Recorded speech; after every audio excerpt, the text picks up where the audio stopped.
C'est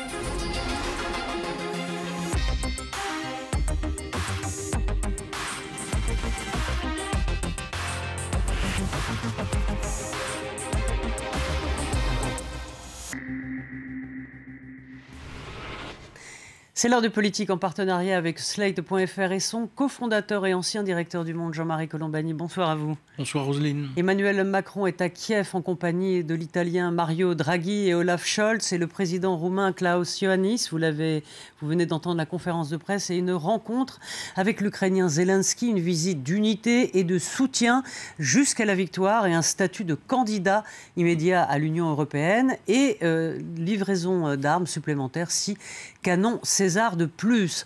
En France, cette visite fait des vagues du côté de l'opposition qui exploite avec force l'éloignement du président Macron en pleine campagne législative. Mardi, avant de s'envoler pour la Roumanie, le chef de l'État a appelé à une majorité forte demandant aux Français de ne pas ajouter au désordre mondial un désordre français, donnant le sentiment qu'il y avait panique à bord. L'abstention très forte dimanche donne l'espoir à chaque camp d'avoir le pouvoir de réveiller les abstentionnistes. On en parle avec David Revaud-Dallon du Journal du Dimanche. Bonjour à vous. Bonjour. Bonjour Julie-Marie Lecomte de France Info et auteur de votre l'Élysée visite guidée à l'archipel et Stéphane Vernet de Ouest France. Bonjour à vous. Bonsoir.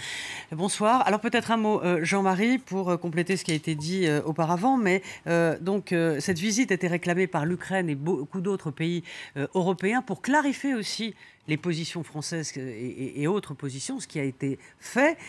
On le voit, un G7 en Bavière le 26 juin et les portes grandes ouvertes, on a envie de dire, à l'Union européenne pour Zelensky, pour l'Ukraine. En tout cas, il y avait besoin d'une clarification et donc les mots employés par Emmanuel Macron, un clair soutien, devraient suffire à lever un certain nombre de doutes. Il y avait doutes chez les Ukrainiens et d'autres pays de l'Est de l'Europe à cause de la formule sur « il ne faut pas humilier la Russie ». Que le président de la République a remis dans son contexte en expliquant que ce serait pour après la victoire qu'il faudrait avoir ce type de préoccupation. Mais pour le moment, il faut être concentré sur la victoire et l'aide à apporter aux Ukrainiens pour qu'ils gagnent. Et puis la demande fortement symbolique des Ukrainiens, mais porteuse d'espoir pour les Ukrainiens, qui est l'adhésion à l'Union européenne, on leur accorde un statut de candidat, mais on le leur accorde tout de suite. Et donc ça, c'est une satisfaction très grande pour le président ukrainien, qu'il a d'ailleurs souligné en parlant de moments historiques pour l'Ukraine. Alors on va écouter, on va revenir à la politique française, puisque beaucoup dans l'opposition critiquent cette visite, en tout cas le calendrier entre les deux tours des législatives, et un des premiers à droite, en tout cas, à sonner la charge, c'était Jean-François Copé sur cette visite. Je propose de l'écouter. L'imaginer ce matin dans un train vers l'Ukraine, comme s'il ne pouvait pas attendre la semaine prochaine, alors que l'extrême gauche est quand même aujourd'hui hyper menaçante, c'est d'une légèreté incroyable. Enfin, qu'est-ce que c'est que cette stratégie d'évitement ? Mais qu'est-ce que c'est que cette stratégie d'évitement, alors qu'aujourd'hui son sujet numéro 1 est de savoir s'il a une majorité pour gouverner le pays ? Mais c'est une folie. C'est une folie, une telle légèreté. Justement, quand on vient de voir l'image de tous ces dirigeants, est-ce que ce qui paraît léger est l'analyse à courte vue, en vérité, de Jean-François Copé ? Bien sûr, la guerre en Ukraine, ça n'a rien de léger. Le fait que 4 dirigeants de premier plan européens s'y rendent n'a rien de léger non plus. Toute la question est de savoir dans quelle mesure l'intentionnalité politique d'Emmanuel Macron derrière tout ceci. Je ne suis pas certain que ce soit calé en fonction que le fait de se déplacer avec ses homologues ou chefs d'État ou de gouvernement italiens, allemands et roumains. Je ne crois pas que ce soit calé sur le calendrier des élections législatives. Incontestablement, en revanche, évidemment, Emmanuel Macron, comme il l'a fait énormément pendant la campagne présidentielle, joue d'un agenda ou d'un domaine politique ou géopolitique qui lui est imposé. Pendant la campagne présidentielle, je pense que ce n'était pas un calcul que de s'occuper à quasi plein temps de cette crise et de cette guerre, à la fois sur le plan diplomatique et puis au niveau européen. En revanche, il sait très bien qu'il en a tiré des bénéfices politiques pendant cette campagne. Donc, je pense que c'est un peu la même logique. Sauf qu'il y a quand même une différence, c'est qu'une élection présidentielle, on élit un chef de l'État par définition, chef de la diplomatie et des armées, donc ça a un sens d'avoir un rappel de la situation internationale, même si on sait que la diplomatie n'a jamais fait élire ou réélire un président. En revanche, pour une élection législative, je ne suis pas certain que ça lui rapporte la moindre voix, parce que là, l'histoire elle est très différente et c'est bien sûr celle qu'évoquait Jean-François Copé, c'est la bataille Macron-Mélenchon pour les législatives. Alors Stéphane Vernet, vous n'êtes pas... Vous nous disiez, David, qu'il ne pourrait forcément pas en tirer des bénéfices un bénéfice électoral. En revanche, on a bien vu qu'il avait été aussi réélu à la présidentielle parce qu'il faisait figure de capitaine de navire dans la tempête. Est-ce que vraiment il n'en tirera aucun bénéfice d'un président qui s'occupe de choses sérieuses ? Moi, je suis assez d'accord avec David Revaud-Dallon. Je ne suis pas sûr qu'il en tire le moindre bénéfice. Après, c'est son rôle. Il est président de la République, il est président de l'Union européenne jusqu'à la fin du mois. C'est normal qu'il y aille. C'était très attendu. C'est vrai que le faire juste avant le second tour, je ne suis pas sûr que ce soit le meilleur tempo. Bon, il n'a peut-être pas choisi, dont acte. En tout cas, est-ce que ça lui rapportera des voix supplémentaires ou est-ce que ça rapportera des voix supplémentaires à la majorité présidentielle dimanche? Je ne crois pas. Je pense que les choses se jouent sur un autre terrain. Effectivement, Emmanuel Macron a été élu et très nettement élu à la présidentielle, mais il a aussi été un petit peu élu par défaut. C'est ce qu'il y avait dans votre question. C'est-à-dire qu'il a aussi été choisi parce que le casting en face n'était pas forcément très brillant. Mais quand vous écoutez les enquêtes d'opinion et quand vous regardez ce qui se dit, il y a aussi la volonté pour ces législatives de pondérer le pouvoir qui lui a été redonné à la présidentielle, faisant en sorte qu'il n'ait pas forcément une majorité écrasante comme en 2017. Et c'est ce qui est en train de se dessiner. Alors, Julie Marion-Léancomte, vous allez réagir à... On va écouter Marine Le Pen. Alors, elle qui ne critique pas le voyage d'Emmanuel Macron, mais qui en critique en tout cas le calendrier. Je vous propose de l'écouter.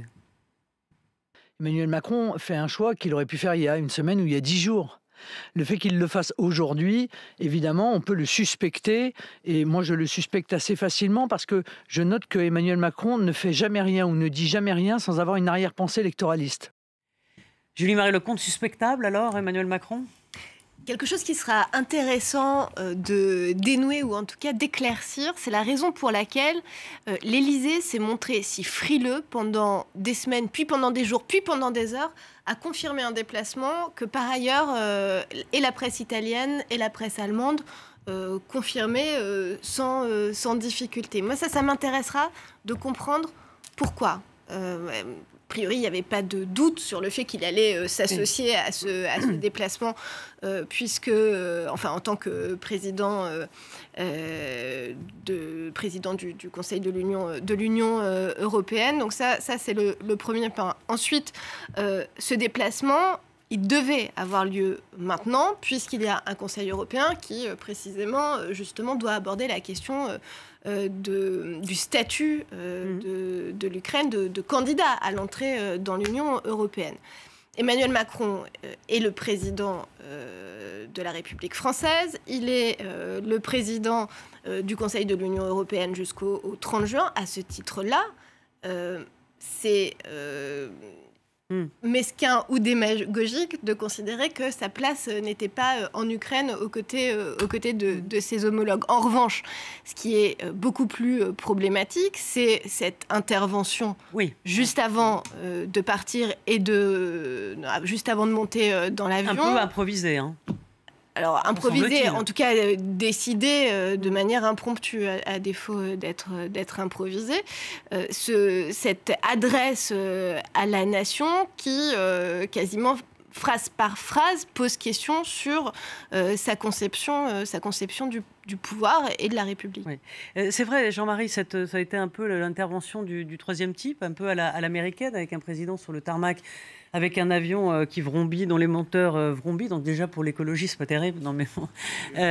Est-ce que... Non, allez-y. Oui, est-ce qu'on peut critiquer, là, de ce mélange, certains l'ont fait, en tout cas, un mélange des genres entre la politique internationale et la politique nationale. Et d'un autre côté, est-ce qu'il pouvait partir 3 jours sans rien dire, sans donner l'impression, dans le fond, qu'il se fichait de ces élections ? Moi, tout ça m'inspire une petite remarque.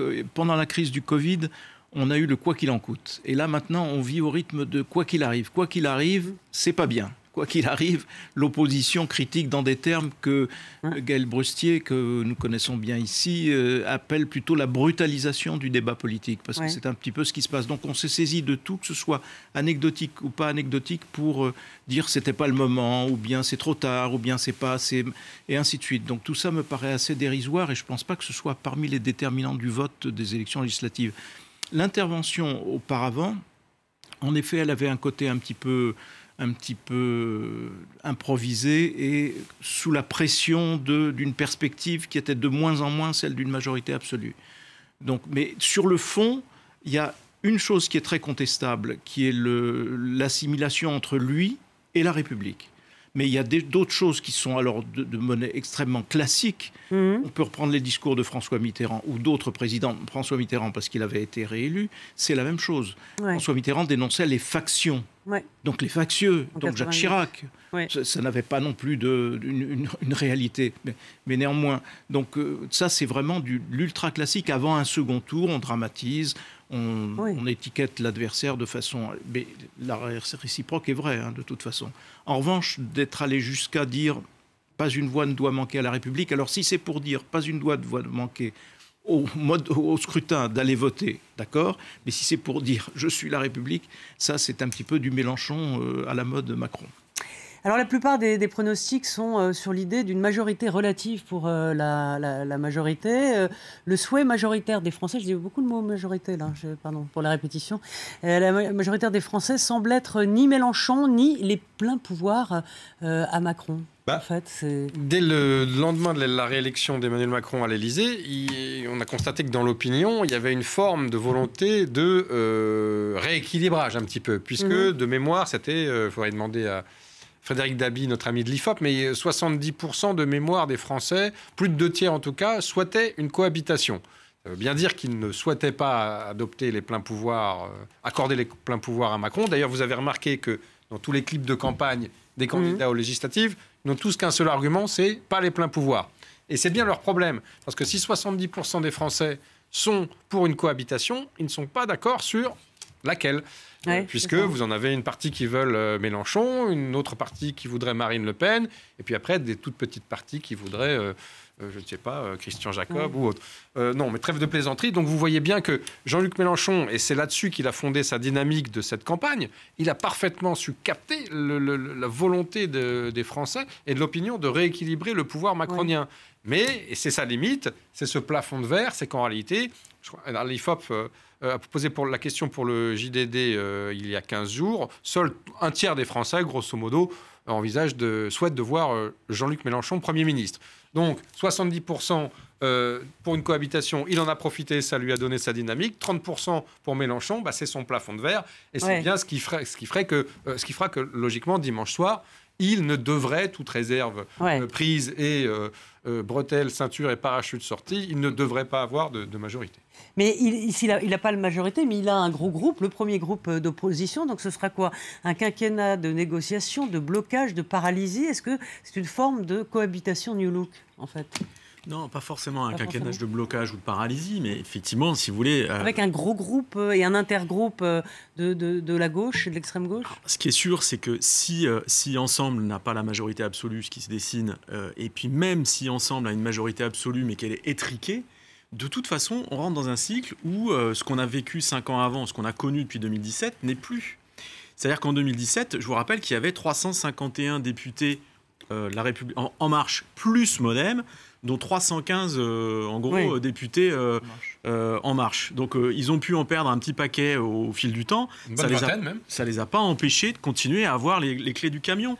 Emmanuel Macron avait tout moyen pour développer sa politique avec un Parlement qui était pas aux ordres, mais en tout cas qui était à disposition. Ce qui se passe là, ce qui va se passer dimanche, c'est qu'on sera plus du tout dans ce même cas de figure, même si Ensemble à la majorité, parce que ce sera une majorité qui sera composée à la fois de La République En Marche, du Modem, plus d'Horizon. Et que de toute manière, c'est un président qui va devoir, pour développer sa politique, composer avec différents groupes et composer notamment avec Édouard Philippe. Oui. Peut-être aussi avec une partie de Républicains, peut-être sur certains textes avec des socialistes. Donc les choses vont être peut-être plus compliquées, plus longues, mais ça ne va pas les empêcher d'aboutir. Par contre, on va peut-être rentrer dans une nouvelle culture ou un retour à la culture parlementaire avec des négociations, des contreparties, voilà. Et c'est pas forcément une mauvaise chose. À la droite, des ronds-points. La majorité payera en rond-point, comme disait. Écoutez, honnêtement, dans l'absolu, je pense que c'est plutôt une bonne chose, en tout cas pour la démocratie, qu'il y a un retour en force ou un retour de pouvoir au niveau du Parlement. Ça va nous changer de ce qui s'est passé au niveau des 5 dernières années. Mais c'est pas forcément une mauvaise nouvelle. C'est-à-dire que il va peut-être y avoir aussi plus d'écoute, plus d'échanges et des choses plus co-construites. Et je pense qu'on a on va tous y gagner. Enfin, on va tous y gagner. Les ronds-points, c'était Michel Rocard, le conseiller parlementaire de Michel Rocard, le regretté Guy Carcassonne, qui disait à chaque fois que j'obtiens un vote, je suis obligé de donner des ronds-points à tel ou tel élu. C'est ça, voilà, c'était ça. Je pour cherchais la référence, voilà. Je ne me souvenais plus. Oui, après Marie. Je suis tout à fait d'accord avec ce qui vient d'être dit sur la réhabilitation qu'on peut espérer, même si ce n'est pas certain, du Parlement. Parce que, effectivement, Emmanuel Macron, qui nous a promis un président nouveau, une méthode nouvelle, on vient d'en parler, l'affaire du tarmac montre qu'en réalité, comme d'habitude, c'est lui qui prend tout en main. Et d'ailleurs, on l'a vu, personne n'existe à part lui dans cette campagne. Enfin, Madame Borne, nonobstant tous ses mérites, a quand même du mal à imprimer. Les ministres se sont cachés. Donc, une fois de plus, c'est Emmanuel Macron qui fait les choses et qui prend les choses en main comme on le voit sur le tarmac. Donc effectivement, un rééquilibrage parlementaire l'obligerait à mettre en œuvre cette nouvelle méthode qu'il a promise et que pour l'instant, on ne voit pas venir. Oui, c'est l'aiguillon, mais au risque d'avoir la politique du pire de la part de Jean-Luc Mélenchon et une assemblée extrêmement bruyante.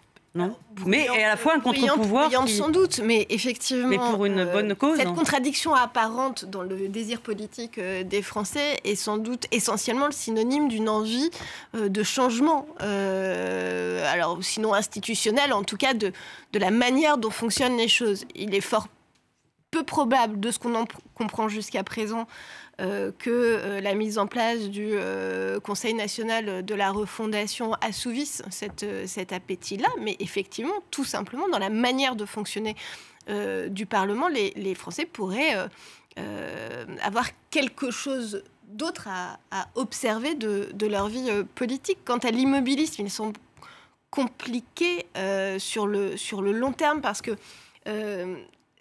tous ces groupes-là préparent l'avenir, préparent y compris leur propre avenir.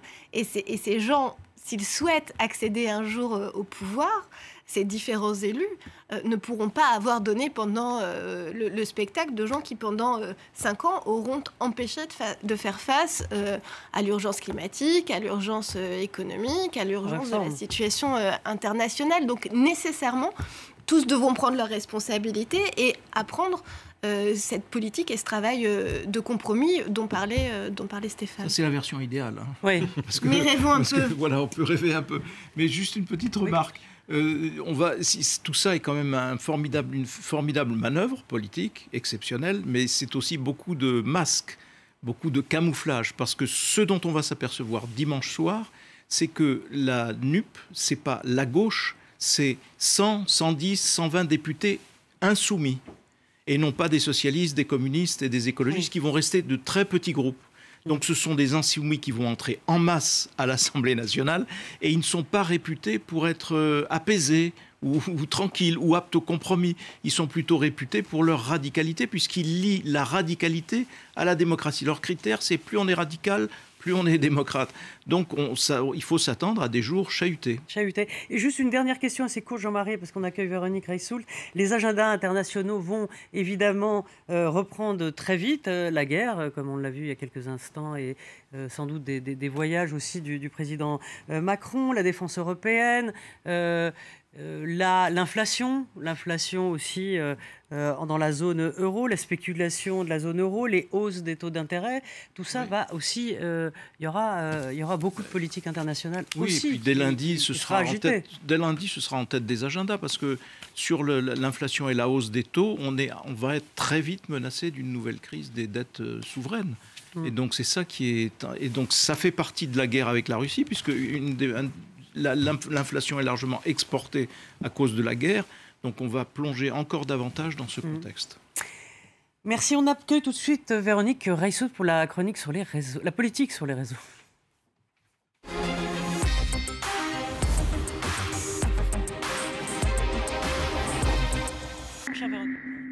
Alors, J-3 pour le deuxième tour. Voilà. Est-ce que les enjeux mobilisent sur les réseaux sociaux? Un peu plus, mais c'est pas formidable. On l'a vu chaque semaine, c'est quand même pas un engouement incroyable. 846 000 messages, voilà, c'est pas énorme. Surtout avec les enjeux qu'il y a aujourd'hui entre les deux tours. Donc on peut pas dire que ça passionne. Et d'ailleurs, si vous regardez la répartition de cette visibilité, vous voyez bien, c'est le soir du premier tour, c'est surtout là où on a parlé sur cette semaine. Voilà, quels étaient les résultats et que se passait-il? Bon, on ne voit pas, mais voilà, c'est pas grave. Ouais. C'est un pic, le sort de l'élection. Bon. Ensuite, voilà, un petit pic. Ensuite, l'autre sujet, c'est voilà, de qui on a parlé, c'est quoi le taux d'intérêt? Grosse surprise, cette semaine, on a parlé de qui en plus? De Mélenchon. Eh bien voilà, la NUPES continue à maintenir le haut du pavé en termes de visibilité. Donc vous voyez, ils ont plus de 57% des messages. Mais ça, je l'ai fait vite, parce qu'en fait, le sujet, c'est pour vous, Roselyne, enfin pas que pour vous, mais principalement pour vous. Ah bon? On a développé une nouvelle fonctionnalité avec Talkwalker pour essayer de regarder. Alors, le truc n'est pas encore extrêmement glamour à regarder. Il faut que je travaille maintenant la forme. Mais sur le fond, voilà. En fait, mon sujet était de dire, on a parlé de l'intérêt. Là, maintenant, la question, c'est est-ce que les gens sont engagés? Et essayer de prédire. Alors, c'est du prédictif à partir d'algorithmes de la réalité des mots qui sont donnés. Donc, c'est un peu long à vous expliquer. Mais en gros, vous voyez que ce qui est en pointillé, qui diminue, c'est quoi? Ce sont les sympathisants NUPES. C'est-à-dire que le militant, il continue à être à fond. On continue à parler de lui. Les opposants parlent de NUPES pour critiquer, voilà, donc ça donne du volume. Mais ce qui compte maintenant, c'est est-ce que les gens sont engagés. Et vous avez 30% de baisse sur les sympathisants de NUPES. Du coup, on a été regardé en disant... Donc ça, au lendemain en fait, c'est ça. Et on voit que sur les prochains jours, ça va continuer à baisser. Et donc, du coup, on peut se dire, si les sympathisants, je ne parle pas des militants, sont moins mobilisés, pourquoi ils sont moins mobilisés? D'abord, ils n'ont pas compris l'élection. Ils ne comprennent pas comment ça fonctionne. Le deuxième point, c'est qu'ils ne connaissent pas les députés et ils commencent à dire que même chez NUPES, il y a eu des parachutages qui les énervent. Et puis ensuite, ils commencent à se dire que les querelles, ça leur plaît moyennement, donc ils ne sont pas très mobilisés. Alors qu'à contrario, je vous ai pas refait le même schéma, mais chez les LR, ils sont très engagés, mais vraiment très engagés. Moins nombreux, mais très engagés. La majorité, ensemble, ils ne sont pas très actifs depuis le début, et là, ils ne sont toujours pas très actifs. Et donc, globalement, et quand je regarde chez les LR, c'est la notion du vote utile, et ils disent si c'est ensemble NUPES et qu'on n'est pas là, ça sera ensemble. Si c'est RN NUPES, ça sera RN, et sans complexe. Donc, en gros, la conclusion, quand on sait que on a sorti un sondage cet après-midi pour le Figaro avec Odoxa, 70% des Français qui disent qu'ils ne veulent pas d'une majorité absolue, que vous avez 63% des Français qui disent qu'ils ne veulent pas de M. Mélenchon à Matignon, et vous avez 30% des sympathisants NUPES qui commencent à... un volume qui baisse. Moi, je ne peux pas prédire l'avenir, mais ça m'étonnerait que ça se passe quand même confort pour la majorité. Juste un mot, qu'est-ce que ça voudrait dire je trouve que c'est tout à fait conforme avec tout ce qui vient d'être dit, à la fois sur Mélenchon, même si vous semblez indiquer qu'il y a une tendance aussi à la démobilisation de l'électeur de gauche après le premier tour. Et puis pour la majorité, on en a parlé, il y a quand même une situation qui est plutôt... inquiétante, et c'est d'ailleurs la raison pour laquelle le président est sorti de toute urgence depuis le tarmac d'Orly. Et Véronique, il y a eu des initiatives intéressantes pour... On n'a pas le temps. On n'a pas le temps. Je voulais vous montrer des trucs méga rigolos, mais là, je viens d'avoir dans l'oreillette, il faut rendre. Mais on aurait bien rigolé parce que franchement, les JAM se sont donné un mal de chien. Franchement, magnifique, plus de 800 000 vues, formidable. Oh zut, alors on n'a vraiment pas le temps. On met l'eau à la bouche. Oui, mais j'ai préféré vous présenter ce que ça vous semble pas dingue, mais le prédictif sur des algorithmes, c'était un vrai challenge. Voilà. Mon truc à moi. Merci beaucoup. Merci Véronique Reissoult. Et un grand merci à Flore Simon, avec toute mon amitié, puisque c'est la dernière émission qu'elle préparait en notre compagnie. Donc je l'embrasse et je la remercie. Et merci à tous et à toute l'équipe technique.